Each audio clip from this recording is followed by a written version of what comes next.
Si un voleur arrive chez vous en plein jour et pille votre maison en utilisant une violence inouïe sur vous et vos enfants, en vous martyrisant, on peut expliquer le succès de son forfait, de son crime, de son hold-up, à la fois par l'effet de surprise ou par le fait que vous étiez en confiance et vous n'étiez pas préparé à ce type de pratique, à un tel cynisme.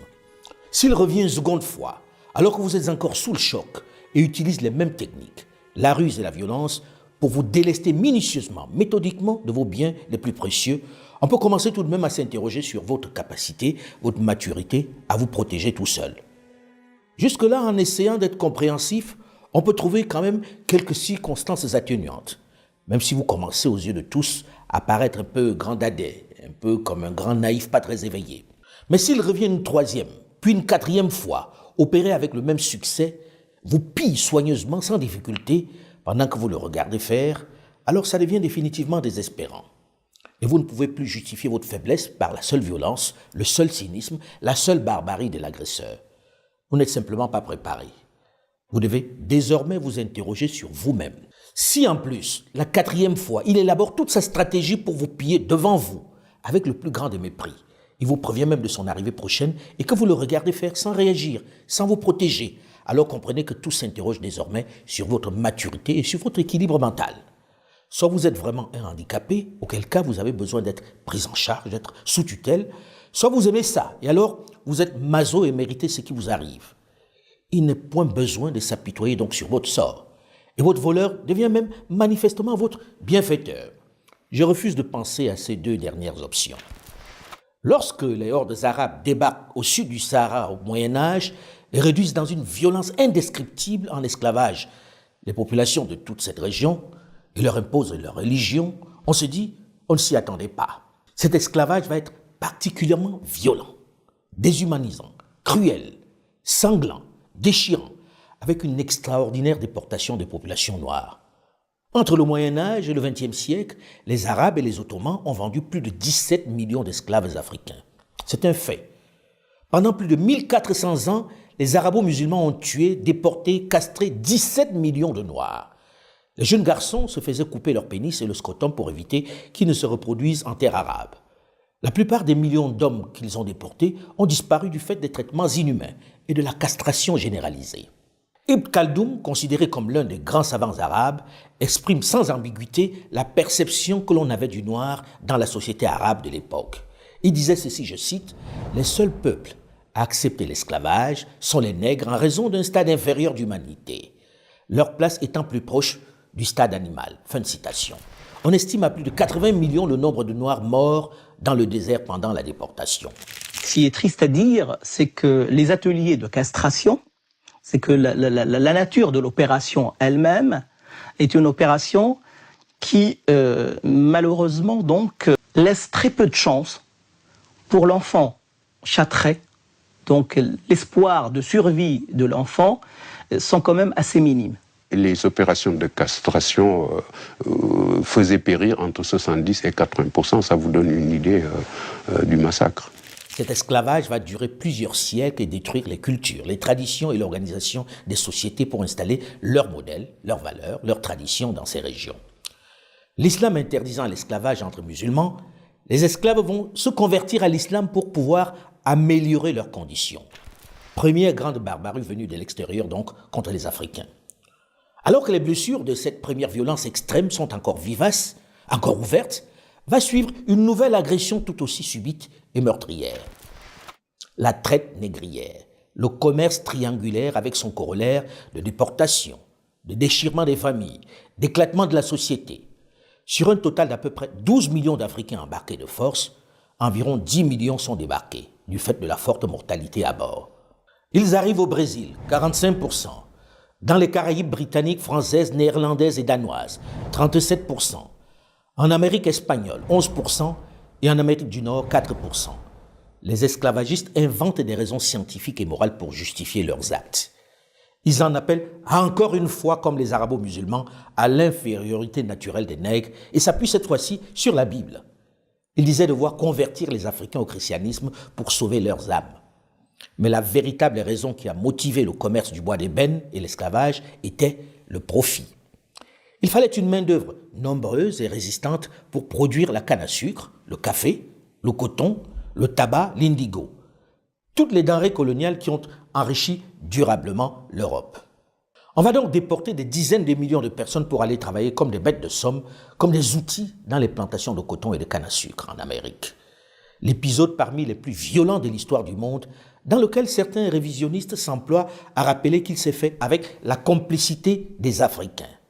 C'est une évidence, mais je leur rappelle que c'est aussi vrai que la déportation de milliers de Juifs vers les camps de concentration nazis en Allemagne a été facilitée par la collaboration de milliers de Français, d'Anglais, d'Allemands, de Belges et même de quelques centaines de Juifs. Et pourtant, cela ne fait pas que le crime de la déportation et de l'Holocauste soit imputé aux Français ou aux Juifs. Ce sont les Allemands nazis qui en portent la responsabilité. Bref, ce commerce des êtres humains à grande échelle des Africains va vider le continent noir des millions de bras valides. La plus grande hémorragie humaine de l'histoire du monde. Malgré cela, malgré ces immenses douleurs, ces insupportables déchirements, au XVIIIe siècle, les mêmes vont revenir sur les lieux de crime de leurs ancêtres, les Européens.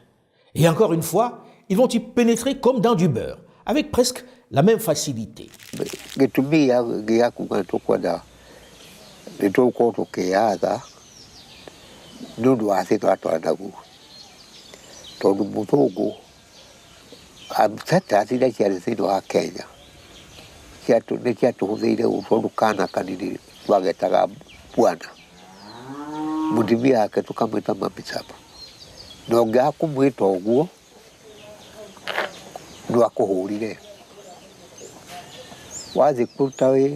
Une résistance très vite matée au prix de nombreuses tueries. Il faut dire que, comme leurs parents, ils utilisent la même violence, la même cruauté.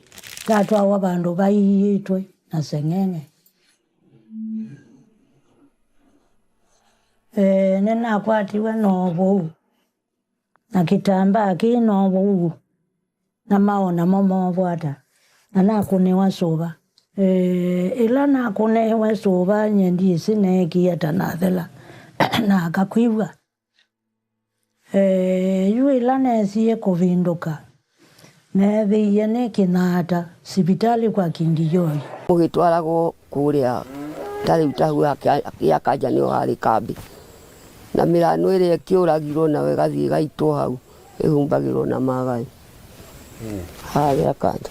Ils sont sans foi ni loi. Ils ne font pas de discernement entre femmes et enfants.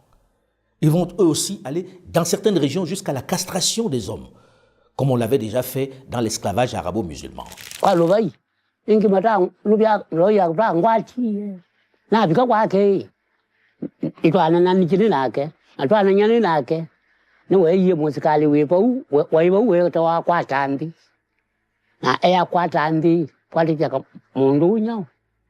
Kwatandi neke lo poko bau banka nang ko gwenande ayuna kwatwa mau natanda bandu aloba yoka akwete nyau play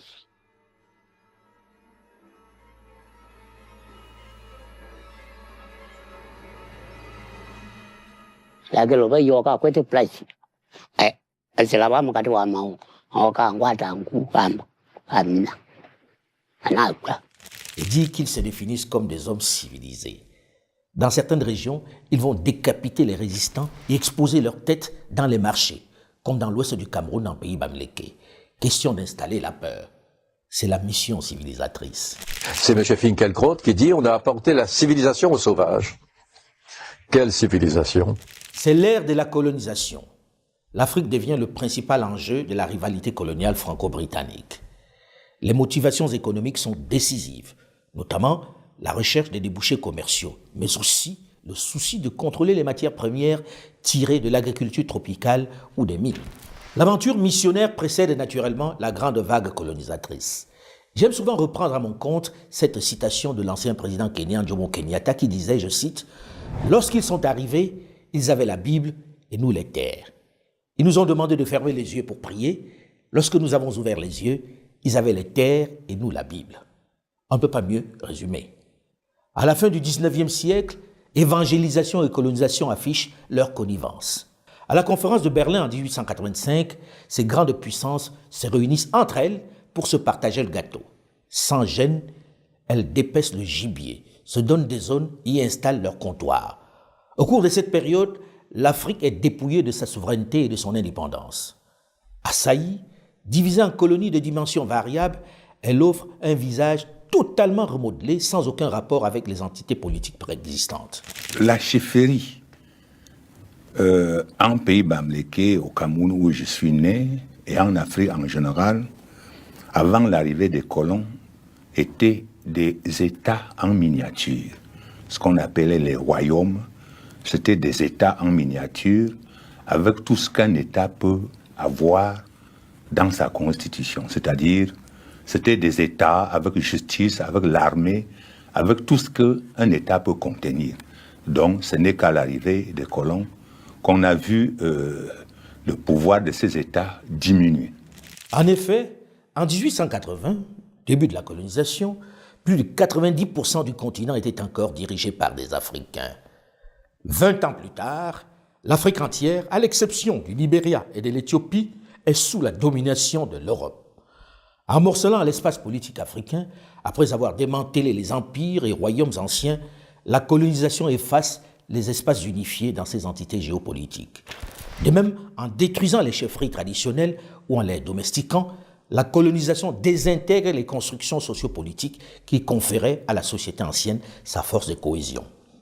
En lieu et place, le colonisateur instaure les chefferies nouvelles, qui ne sont que des succédanés des anciennes structures politiques. Dans la colonisation, la religion locale est devenue une superstition.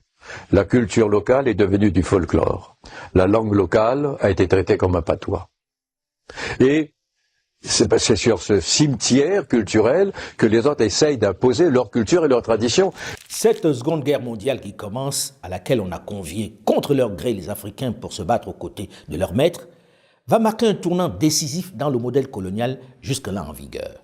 Les nègres qui ont vu la vulnérabilité de leurs colonisateurs, qui les ont vus se battre entre eux, mourir sur le champ de bataille, solliciter leur aide, commencent à manifester des velléités d'indépendance. Le mythe du blanc supérieur, invulnérable, est tombé. Et le maître blanc a manqué d'honneur, de dignité, mais surtout de reconnaissance, comme à Tiaroy, où il n'hésite pas à abattre des tirailleurs noirs qui l'ont pourtant aidé au prix du sang à retrouver sa liberté. Il les abat parce qu'ils ont réclamé avec insistance le paiement de leur maigre solde. Le peu de respect qui restait a disparu. Bousculé par quelques mouvements nationalistes africains et asiatiques qui exigent de plus en plus par la force et la guérilla la souveraineté de leur peuple, le pouvoir colonial est partout en difficulté. La violence contre les nationalistes que l'on a baptisé dans les colonies françaises du nom barbare de maquisards va être terrible. Niobé faisait régner la terreur. Et à partir de ce moment-là, j'ai décidé de lui faire la guerre et de l'éliminer. À partir de ce moment-là? Oui. Les hommes, ils devaient les achever, et les femmes, ils les achevaient pas. Ils les laissaient mourir comme ça. C'était seulement une guerre sans pitié. Ils bombardaient sans connaître même si c'est un homme ou c'est un enfant. Ils bombardaient ça. Moi, je serais à leur place, j'en voudrais. Je serais Moune et j'en voudrais aux Français. Enfin, j'en voudrais aux Français. This decade is the decade of African independence. Forward then to independence. To independence now. Tomorrow, the United States of Africa. Il n'y a pas de dignité sans liberté.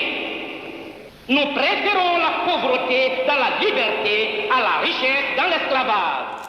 Dans les colonies britanniques aussi, la répression est sanglante contre les nationalistes. À regret, les grandes puissances coloniales vont céder et octroyer à la hâte, en ayant pris soin de garder de nombreuses ressources à leur avantage, l'indépendance à ces territoires morcelés. Go successfully, get your independence officially. Ghana is the name. Ghana, we wish to proclaim. We will be that we are going to see that we create our own African personality and identity. We dedicate ourselves not only in the struggle to emancipate all the territories in Africa. Our independence is meaningless unless it is linked up with total reflection of the African continent. Au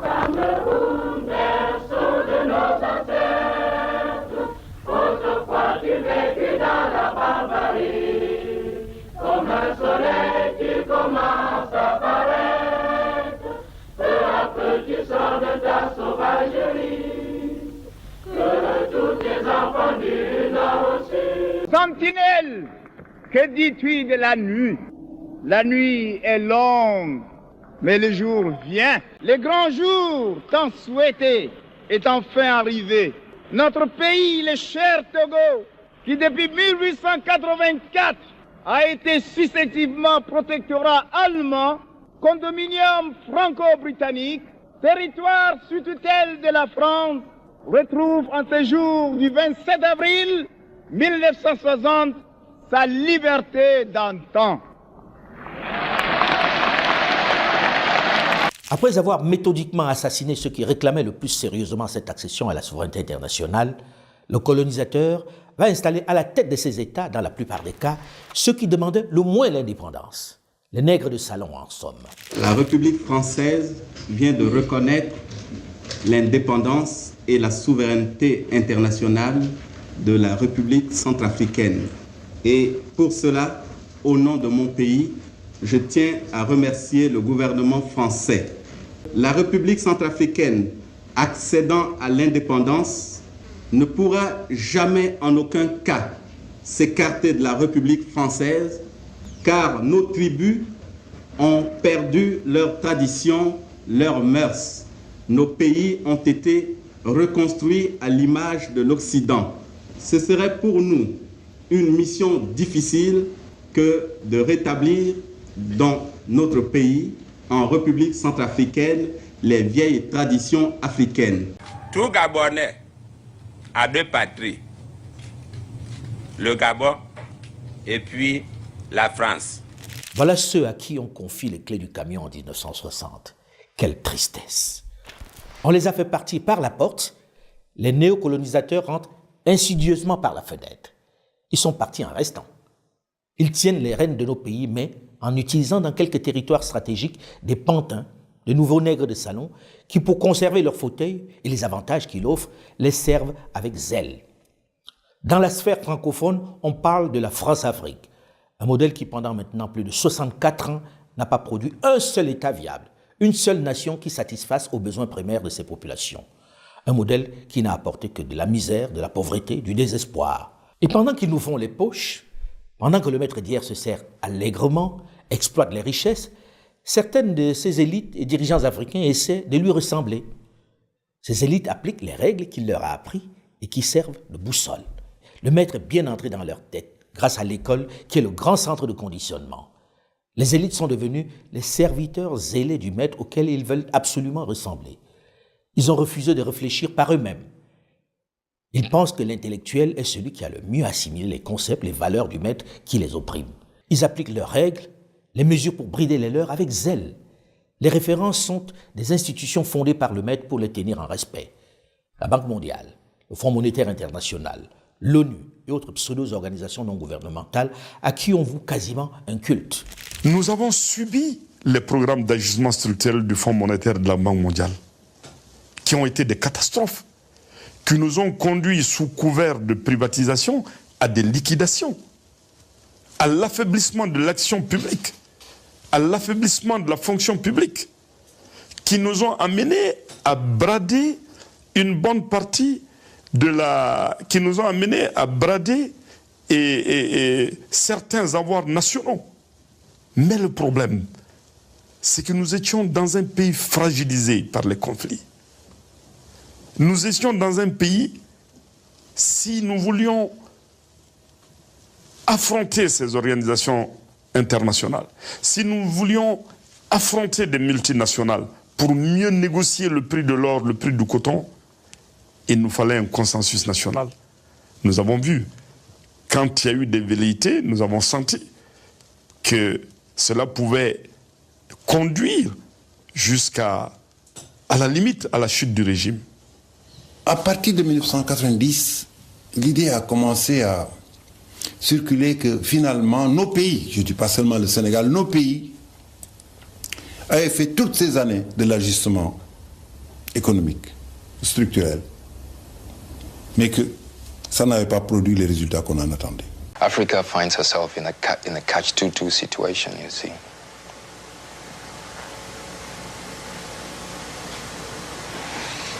She better watch what she says here and there, or else you don't get that aid or that assistance, etc., etc.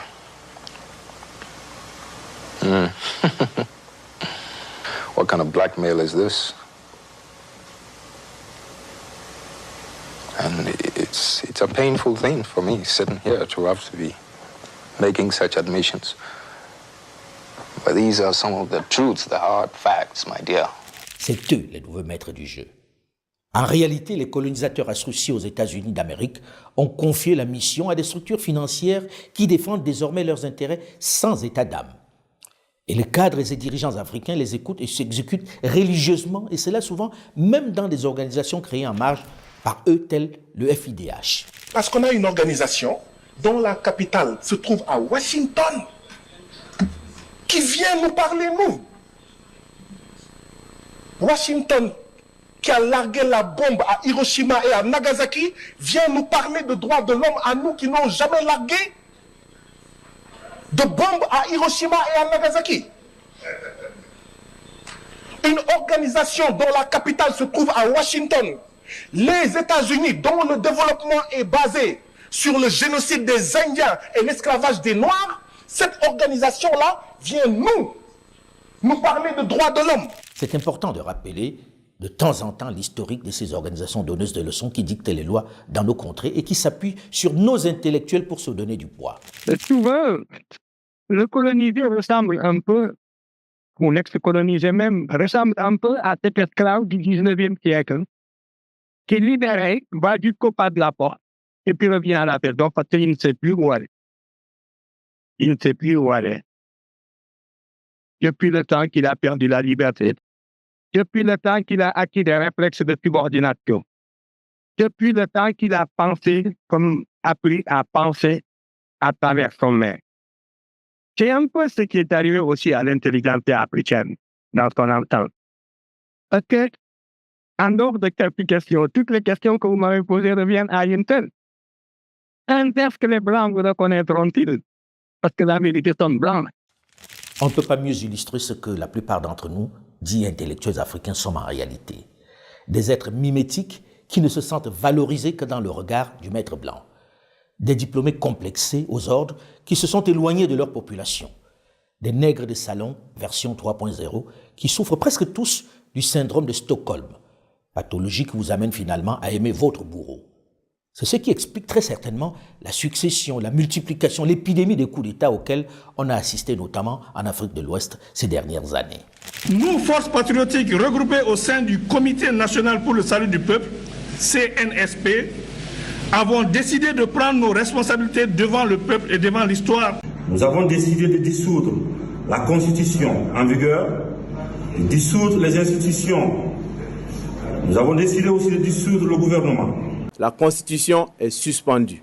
Les forces de défense et de sécurité regroupées au sein du Conseil national pour la sauvegarde de la patrie, CNSP, ont mis fin au régime de la 7e République. Une épidémie de putsch qui traduit l'échec d'un modèle en réalité.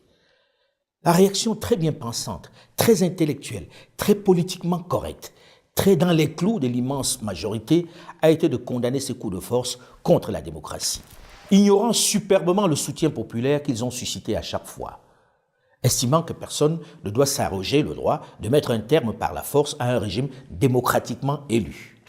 Ça fait très bien de dire ça. On fait comment lorsque le dit régime est entièrement gangréné et piloté de l'extérieur? Lorsque c'est lui qui suce le sang du peuple? On fait comment lorsque par son incompétence, sa corruption, l'intégrité du territoire est directement menacée? On fait quoi lorsqu'après plus de 60 ans d'expérience, la condition du peuple se détériore dangereusement? On s'enferme dans des théories académiques? Elle est où la logique?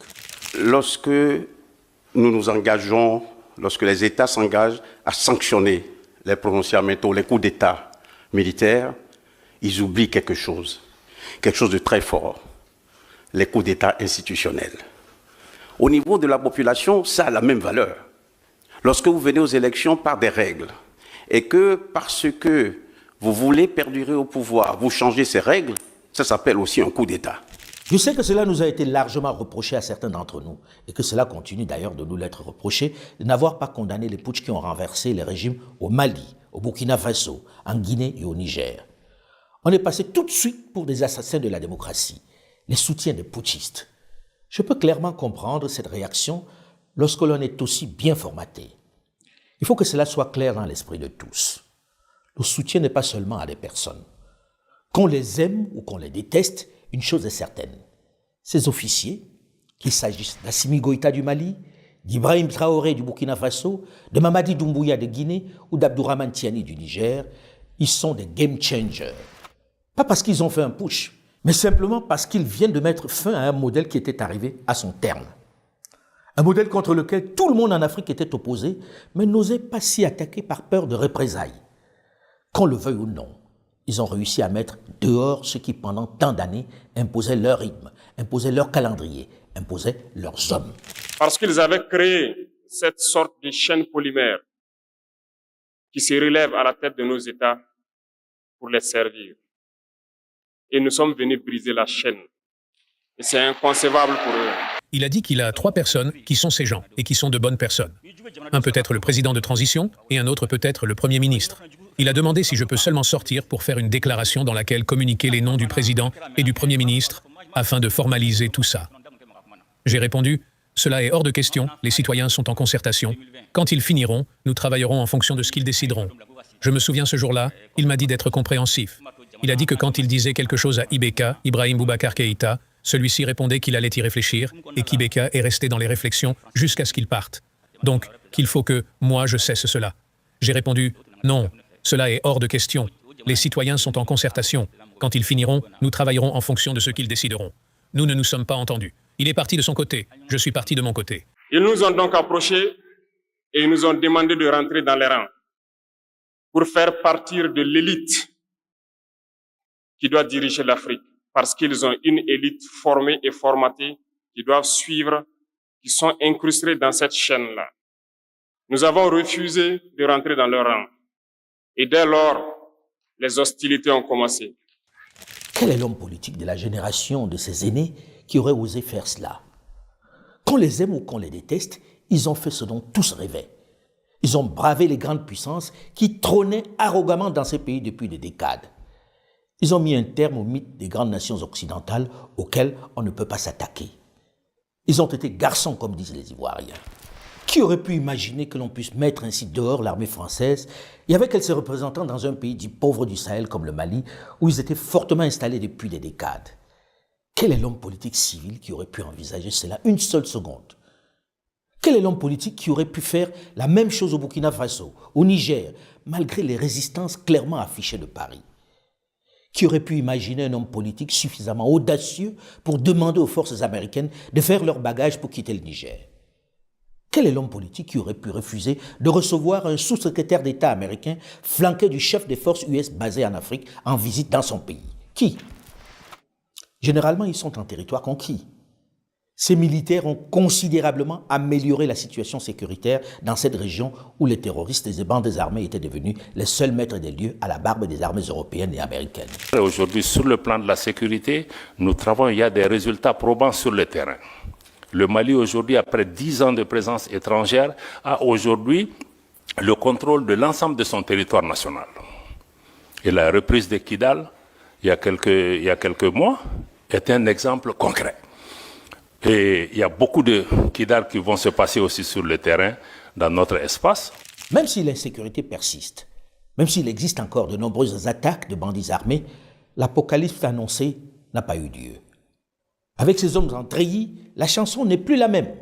Et ils osent désormais faire jouer la concurrence. On achète du matériel militaire chez les Russes, des drones chez les Turcs, des engins chez les Chinois ou les Iraniens. On sollicite des prêts auprès des Orientaux. Bref, on diversifie les sources. C'est open bar.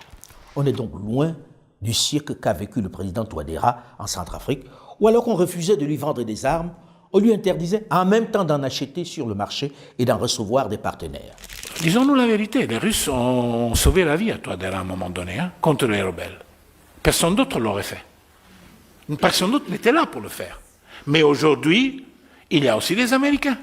Même incongruité en RD Congo, à qui pendant longtemps on a refusé de vendre des armes tout en lui interdisant d'en acheter sur le marché pour défendre l'intégrité de son territoire.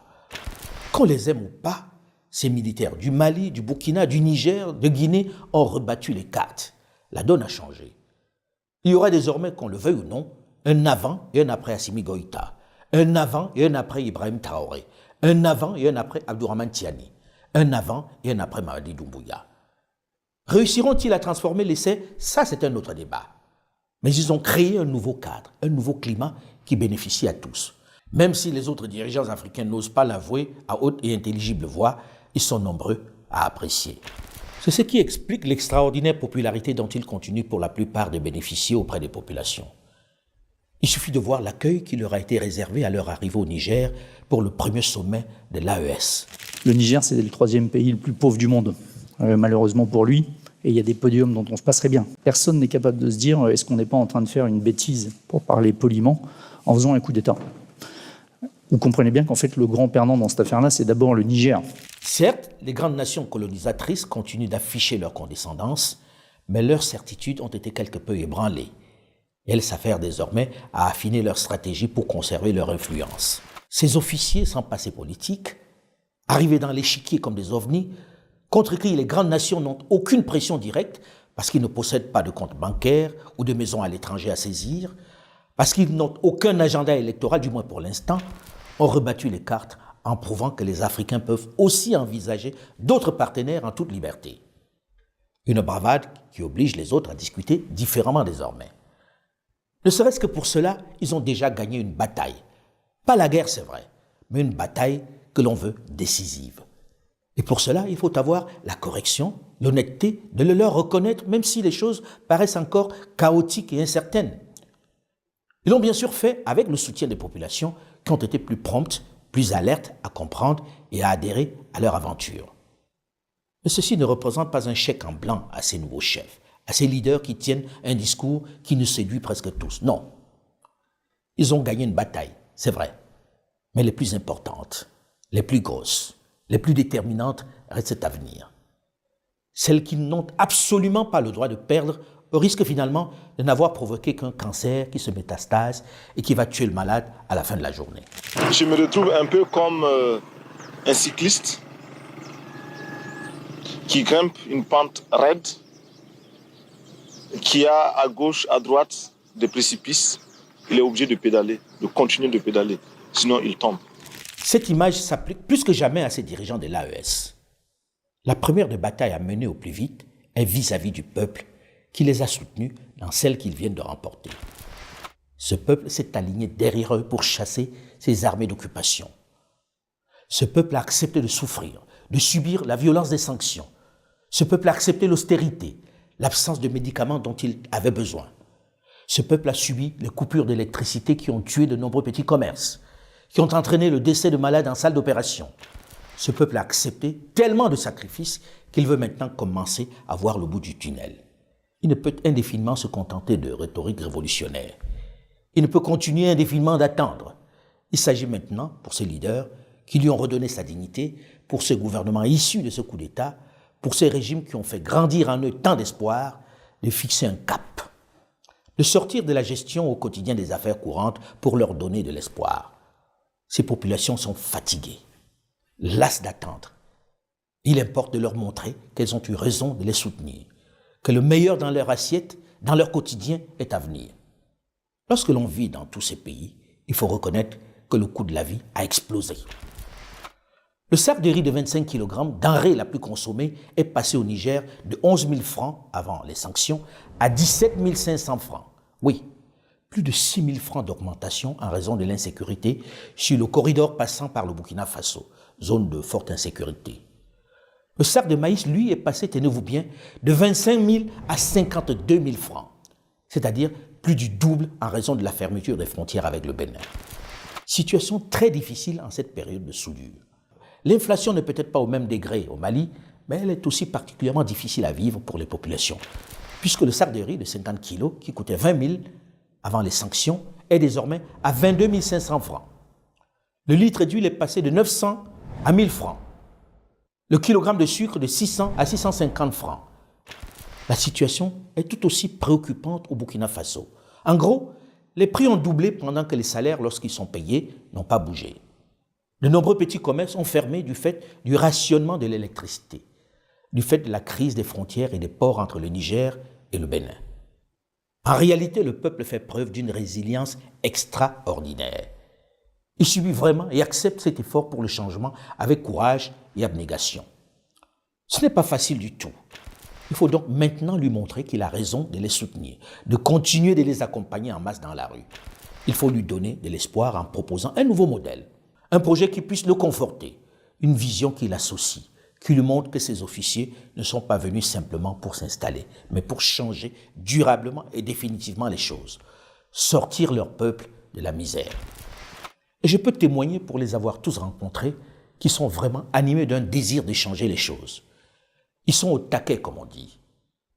Ce n'est pas la volonté qui manque, mais la situation est suffisamment préoccupante et urgente pour que l'on passe à la vitesse supérieure. Pour cela, il faut une grande union, un grand cadre de discussion, de réflexion, de partage des idées que l'on doit vite rendre concrètes, se mettre en mode écoute, puis vite en mode action.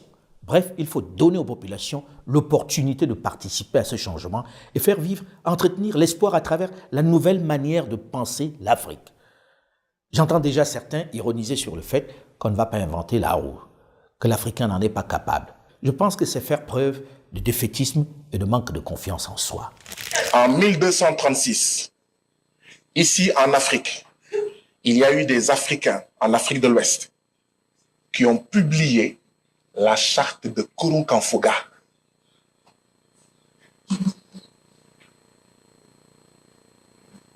Quand nos femmes et nos mères étaient reines, comme la reine Poukou, comme Aline Sitoé Diatta, la femme blanche aux États-Unis n'avait pas le droit de vote. Ceci doit nous rappeler qu'avant ceux qui nous imposent leur modèle démocratique, l'Afrique avait ses systèmes de gouvernance suffisamment élaborés. Il n'y a pas de raison que plusieurs siècles après, sa jeunesse ne puisse pas être capable de s'en inventer un adapté à ses réalités, à moins que nous pensions que nous sommes vraiment inaptes à toute pensée élaborée.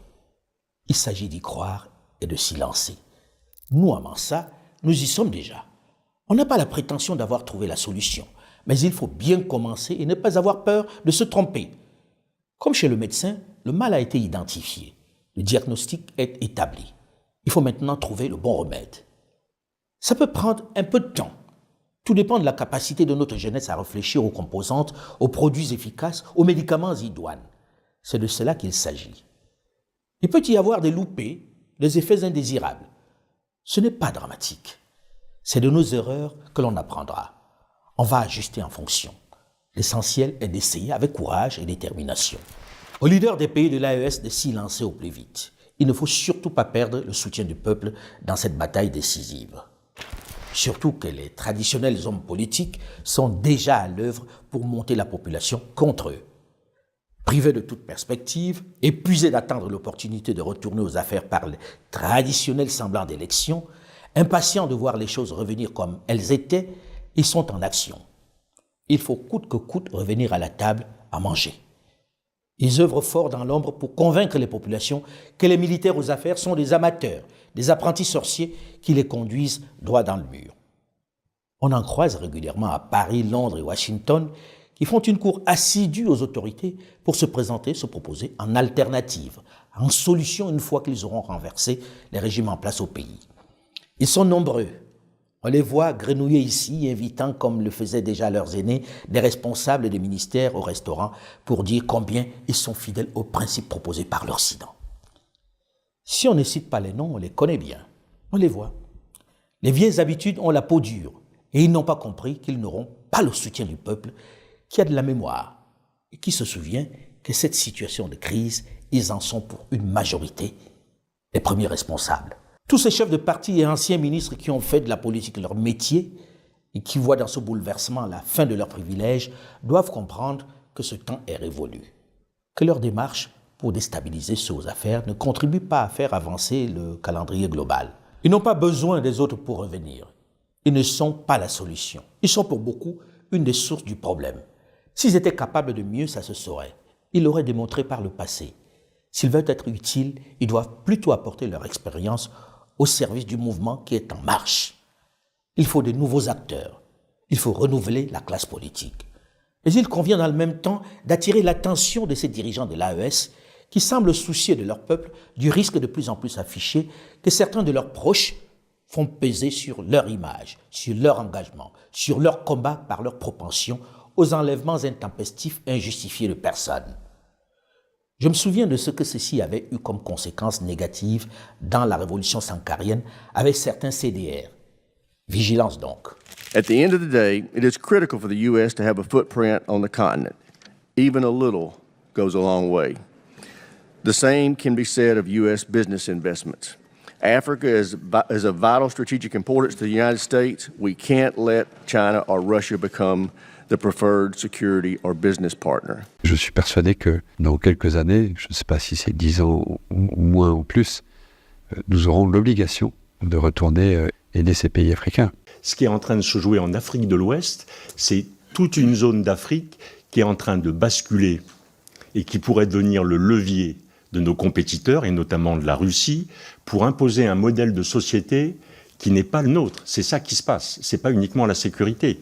Et on voit cette espèce de traînée de poudre. On voit maintenant les Russes qui sont arrivés au Tchad, qui sont au Burkina, qui sont au Niger, qui sont peut-être bientôt au Sénégal. On sait qu'ils avaient manifesté leur intention de prolonger vers la Côte d'Ivoire. C'est pour moi un peu ça l'enjeu. What is our coherent and consistent strategy towards Niger, and what do we plan to do to prevent Russia, China, and Iran from filling that void? On est déjà dans la compétition. C'est ce qu'il faut bien comprendre. Et plus spécifiquement en Afrique. En renvoyant chez eux les puissances dominatrices, en contrariant leurs intérêts, en leur enlevant le gâteau de la bouche, ces officiers, désormais à la tête des États du Sahel, les ont mis en colère. Ils sont plus que jamais décidés à revenir de façon forte. Ils sont aux abois et multiplient naturellement les stratégies pour reconquérir. En fait, c'est dans le champ informationnel qu'on doit considérablement faire évoluer notre posture en étant beaucoup plus fort, beaucoup plus habile, beaucoup plus présent. Et ceci nécessite d'avoir une compréhension beaucoup plus fine de nos partenaires, mais aussi de mettre nos partenaires en responsabilité. C'est-à-dire que la communication en Afrique, en particulier, c'est les pays africains qui doivent le faire. Il n'y a pas qu'une Afrique. Et donc moi, j'en vois 4. Je vois une première Afrique, c'est l'Afrique de l'Ouest et le Sahel, c'est l'Afrique des risques et c'est l'Afrique des frottements stratégiques avec nos compétiteurs. C'est celle dont la France est en train d'être expulsée. Il y a une deuxième Afrique, je ne veux pas dire que c'est l'Afrique centrale, c'est l'Afrique du centre et c'est celle qui est l'Afrique de la francophonie et des ressources stratégiques. On vient de découvrir des gisements incroyables en terres rares et en minéraux rares au Zimbabwe. Et les Chinois y sont déjà, les Russes y avancent. Je ne pense pas que des sociétés françaises aient déjà examiné leur engagement au Zimbabwe. Il y a ensuite une troisième Afrique qui est l'Afrique australe. Je pense que c'est l'Afrique du business. Et parmi les plus grosses économies, il y a évidemment l'Afrique du Sud. Donc c'est plutôt ce domaine-là qu'il faut privilégier. Et puis enfin, il y a l'Afrique de l'Est. Et pour moi, l'Afrique de l'Est, c'est l'Afrique des flux commerciaux entre le canal du Mozambique, entre la mer Rouge, entre ces lignes-là. Et c'est ça qui sont les priorités. C'est bizarre, ça a un air de déjà vu, non? Des airs d'une conférence en 1885 à Berlin, non? Avec ce coup-ci, un acteur qui n'était pas là à cette période-là du 19e siècle et qui est devenu le maître du monde. 两国应该做伙伴，而不是当对手，应该彼此成就，而不是相互伤害，应该求同存异，而不是恶性竞争，应该言必信，行必果，而不是说一套做一套。我提出相互尊重、和平共处、合作共赢三条大原则。 En fait, les acteurs se sont multipliés puisque désormais nous avons la Chine, la Russie, l'Inde, la Turquie, l'Iran, le Japon et même la Corée du Sud pour se partager l'Afrique. Ce qui évidemment contrarie sérieusement les plus anciens qui voient leur gâteau leur échapper beaucoup trop rapidement à leur goût. Ce n'est pas la Chine, la Russie et Wagner qui vont apporter des solutions durables aux très grandes difficultés que connaissent ces pays africains et leur population. On est tous d'accord qu'il y a malheureusement une instabilité en Afrique et qu'il faut aider l'Afrique à sortir de cette instabilité. Rien de bien surprenant dans l'argumentaire, rien de nouveau sous le soleil. Même si le discours reste paternaliste, même si l'arrogance est toujours aussi forte, même si certains parlent encore d'aide, alors que tout le monde est conscient qu'il s'agit d'abord et seulement d'intérêt. Les contrariétés, j'allais dire, les humiliations n'ont manifestement pas modifié le logiciel. Si notre pays a l'intention de continuer à peser ou de conserver une forme d'influence dans cette zone-là, il est clair que ça n'apparaîtra pas dans les champs physiques. Je pense que l'option militaire, ou la présence militaire, ou la visibilité militaire ne sera plus un critère pour développer cette influence. Je pense qu'elle reposera sur les champs immatériels. Il faut passer d'une stratégie démonstrative et bruyante à une stratégie discrète et une stratégie d'accès. C'est à mon avis ça l'enjeu. Il faut que l'on travaille avec les médias locaux. Et donc il faut qu'on trouve comment on va conserver une relation avec nos partenaires africains, continuer à les aider, mais pour autant sans que dans le champ informationnel, finalement, la France et les armées françaises, ce qu'elles produisent de positif soit complètement dégradé. Eh bien voilà ce que l'on pourrait faire. On pourrait se faire demander, évidemment, ce n'est pas une offre, mais on pourrait se faire demander que l'ensemble Port-Bouët, port, aéroport d'Abidjan et Lomé Nord soient transformés en camp multinational de mise en condition opérationnelle des contingents qui vont participer à des opérations, que ce soit des contingents africains ou que ce soit des contingents européens. Voilà ce qu'on pourrait faire. Et dans ce domaine-là, comment on fait pour baisser la visibilité d'un projet comme ça? C'est extrêmement simple. GEOS l'a fait en Afghanistan, GEOS l'a fait au Mali pour assurer le fonctionnement et la vie d'un camp. Ensuite, DCI est capable de faire de la formation sans porter spécialement des uniformes français.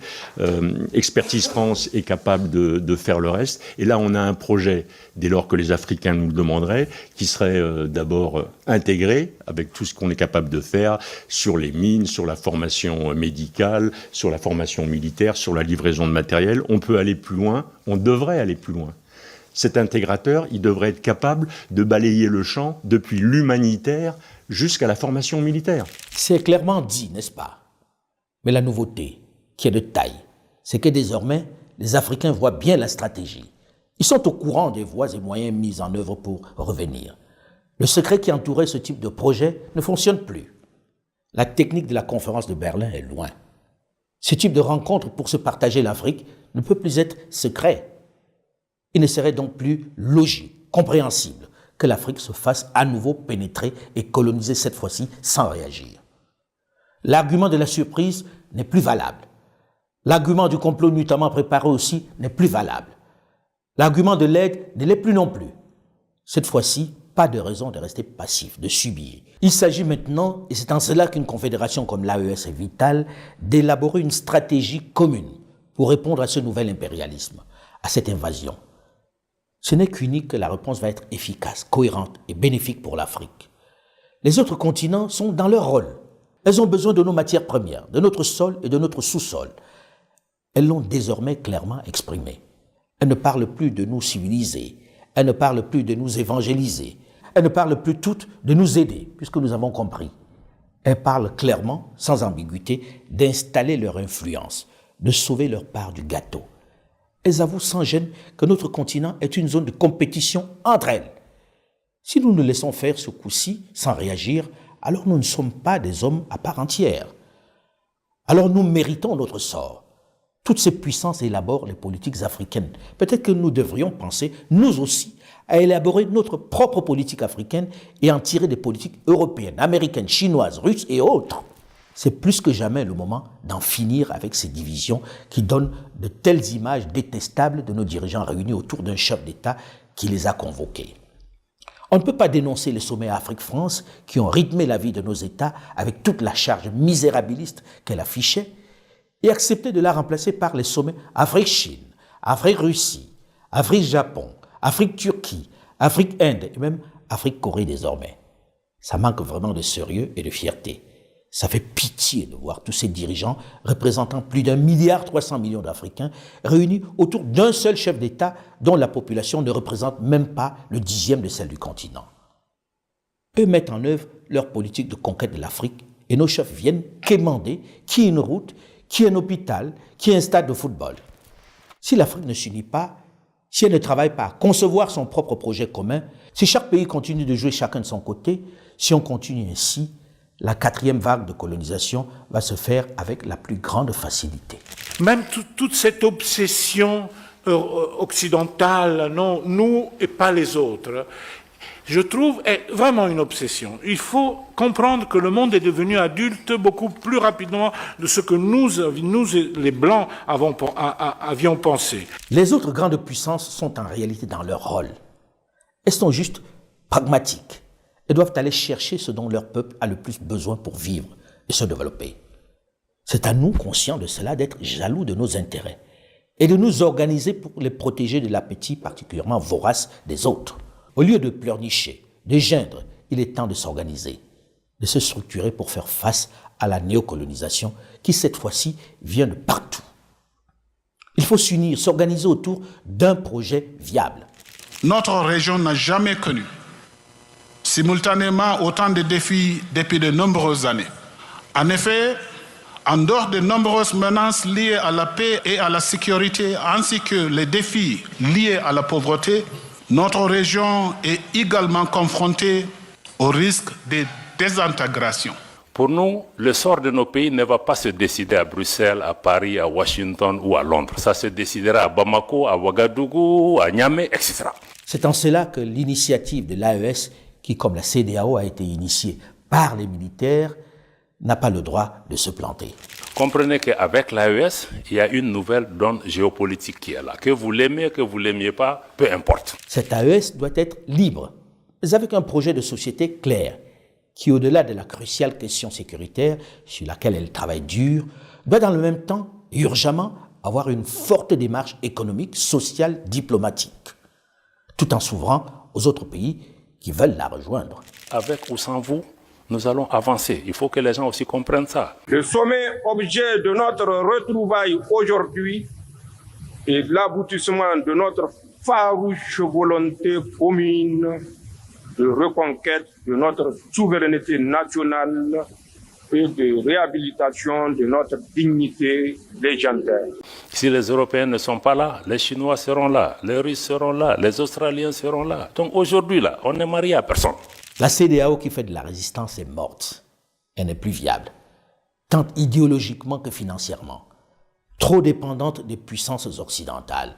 Donc pour nous, notre engagement pour l'intégration et l'unité et l'idéal panafricain reste intact, mais nous trouvons que certaines de ces organisations, de notre point de vue en tout cas, n'incarnent plus cet idéal.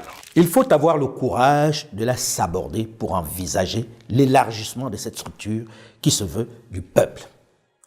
À elle de séduire par ses résultats.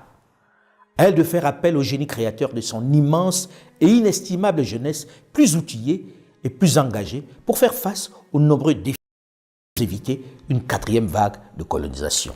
Cela est possible.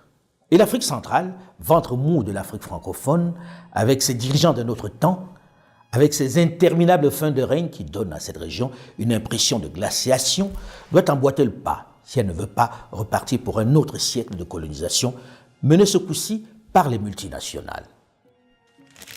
Je voudrais vous remercier pour votre fidélité à notre chaîne, à toute notre plateforme Afromédia, dont le lancement officiel est prévu le 8 septembre prochain à Kémécha, à Kinshasa, en République démocratique du Congo. C'est l'occasion pour mon équipe et moi, Sébastien Faye, Thomas Holland, Aïna Thiam, Princesse Assette Ngomprizo, Luis Bernard Zako, Ornella Chouente, de vous témoigner notre gratitude pour votre fidélité, votre soutien moral depuis que nous avons engagé cette bataille pour faire valoir un tout petit bout du narratif africain. Vous êtes plus de 40 millions dans plus d'une centaine de pays à travers le monde à nous avoir suivis et réagi et plus d'1 million d'abonnés sur nos différentes plateformes. Une fidélité qui nous montre combien l'attente est grande. Et nous vous attendons encore plus nombreux au moment où nos programmes, nos contenus, nos rendez-vous s'intensifient, se multiplient, se diversifient.